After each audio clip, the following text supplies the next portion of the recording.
बायजूस का नाम तो आपने सुना ही होगा, जो कि अपने काम से ज़्यादा अपनी वैल्यूएशन और कंट्रोवर्सीज की वजह से पॉपुलर है। आज उसकी वैल्यूएशन मार्केट में सिर्फ $1 बिलियन है और ये वैल्यूएशन घटाने वाला कोई और नहीं, उसका खुद का इन्वेस्टर ब्लैक रॉक है। ब्लैक रॉक कोई एरी गैरी कंपनी नहीं है, दुनिया का सबसे बड़ा एसेट मैनेजर है ब्लैक रॉक। ओला इलेक्ट्रिक खूब हो हल्ला करके मार्केट में आया था, इतने सारे स्कूटर्स 2 साल में बेच चुका है। आज उसको खुद को चलाने के लिए सिर्फ 4 से 5 महीने का कैपिटल बचा हुआ है। उसके बाद उसको आईपीओ लाना होगा क्योंकि उसको कहीं और फंडिंग नहीं मिल रही है। डंजो और रैपिडो जो ₹1 कमाने के लिए ₹3 तक खर्च करते हैं, उनको ये चीजें आगे कंटिन्यू रखने के लिए और फंडिंग चाहिए होगी। जो फंडिंग मिले या ना मिले इसकी कोई भी गारंटी नहीं है। हेलो दोस्तों, मेरा नाम है सुनील चौधरी और आज मैं बात करने वाला हूँ स्टार्टअप्स के फटते हुए बबल के बारे में। स्टार्टअप का बबल जो 2020 से शुरू हुआ था, आज फटने की कगार पर है। तो ये कहानी शुरू होती है 2020 से, जब पैंडेमिक चल रहा था और हम सब लोग अपने घरों में कैद हुए पड़े थे।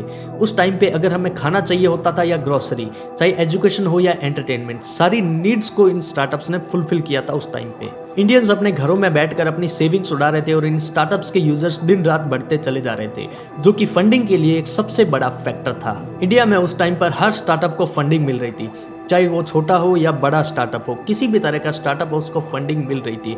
फंडिंग के लिए सिर्फ एक ही क्वालिफिकेशन थी, वो था यूजर्स। जिसके जितने ज्यादा यूजर्स उतनी ही बड़ी फंडिंग और उतनी ही बड़ी वैल्यूएशन। एक्सेस फंडिंग होने के कारण उस टाइम पे स्टार्टअप्स ने खूब सारे ऑफर्स देने शुरू कर दिए, खूब सारी हायरिंग भी करना शुरू कर दिया और अपने आप को जल्दी से जल्दी एक्सपेंड करने में लग गए। इन स्टार्टअप्स ने उस टाइम पे अपने बिजनेस मॉडल को परफेक्ट करने की बजाय अपने आप को सिर्फ एक्सपांड करने पे ध्यान दिया, क्योंकि जितने ज्यादा यूजर्स आएंगे फंडिंग उतनी ही ज्यादा होगी। उस टाइम पे इंडियन मार्केट में एक तरह से पैसा जो है वो पंप हो रहा था। इंडियन स्टार्टअप मार्केट में खूब सारे इन्वेस्टर उस टाइम पे आए जा रहे थे। जो स्टार्टअप देखो वो फंडिंग उठा रहा था, एक के बाद एक फंडिंग राउंड चलते ही जा रहे थे। उस टाइम पर सिर्फ एक ही गेम चल रहा था, वो था वैल्यूएशन गेम। और स्टार्टअप्स भी बदले में यही चाहते थे कि हमारे ज्यादा से ज्यादा यूजर्स हो ताकि उनको और ज्यादा फंडिंग मिले और उनकी वैल्यूएशन और ज्यादा बढ़ती जाए। लेकिन एक एवरेज इंडियन यूजर की मेंटालिटी ये होती है कि जब तक आप उसे अपने कंपटीशन से अच्छे ऑफर्स दे रहे हैं वो आपके पास टिका हुआ है, आपका लॉयल कस्टमर बना हुआ है। लेकिन जैसे ही आपने उसे ऑफर्स देना बंद कर दिया,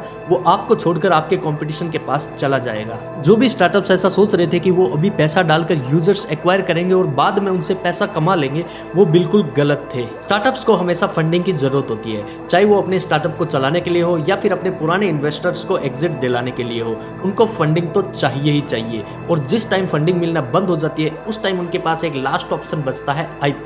यही होता है एक स्टार्टअप का साइकिल। लेकिन पिछले साल इसका उल्टा ही हुआ। दुनिया में मंदी का दौर शुरू हो गया और इन्वेस्टर्स ने अपने इन स्टार्टअप्स को बोल दिया कि पैसे जलाना बंद करो और खुद को प्रॉफिटेबल करो। लेकिन जो स्टार्टअप सिर्फ पैसा जलाकर काम कर रहे थे वो आज बर्बाद होने की कगार पर है और ऐसे सैकड़ों स्टार्टअप्स हैं जो आज बंद भी हो चुके हैं। इस तरह से जिन स्टार्टअप्स के पास टिके रहने का कोई भी स्ट्रॉन्ग रीजन नहीं है वो आज मार्केट में स्ट्रगल कर रहे हैं। तो वीडियो का फाइनल कंक्लूजन यही है कि जो स्टार्टअप्स पैसा जलाकर यूजर एक्वायर कर रहे थे और उन यूजर्स को अपना समझ रहे थे, वो उनके एक्चुअल में है ही नहीं। जैसे ही उन्होंने ऑफर्स बंद किए वो किसी और के पास चले गए। तो कैसी लगी आपको स्टार्टअप्स के बारे में मेरी ये छोटी सी एनालॉजी, मुझे कमेंट्स में जरूर बताएं। अगर आप जानना चाहते हैं कि आजकल इंडिया में हर कोई आईफोन क्यों खरीद रहा है तो ये वाली वीडियो देखना बिल्कुल मत भूलना। मैं मिलूंगा आपसे अगले वीडियो में, तब तक के लिए बाय।